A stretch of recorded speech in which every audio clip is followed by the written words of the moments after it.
Hello and welcome to the Dacia Duster Explorers YouTube channel. My name's Adam and I'm one of the Dacia Duster Explorers. In these videos you'll see myself and other explorers driving green lanes, commonly known as the hobby of green laning. Some of these lanes can be easy, some can be incredibly difficult if not dangerous, but all offer a beautiful feeling of escapism.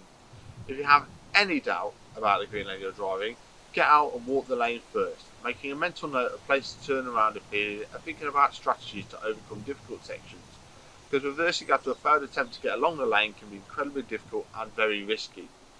We abide by the Green Lane Association Glass Code of Conduct for driving these lanes and respect all others using the lanes, including horse riders and walkers, as we all have a part to play in keeping these routes open for everyone.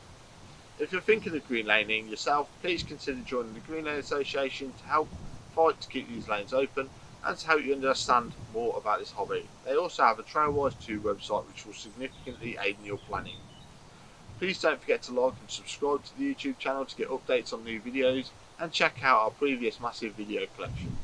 For more information head to the website www.daciadusterexplorers.co.uk, and finally, thanks for watching, stay safe and enjoy your trips.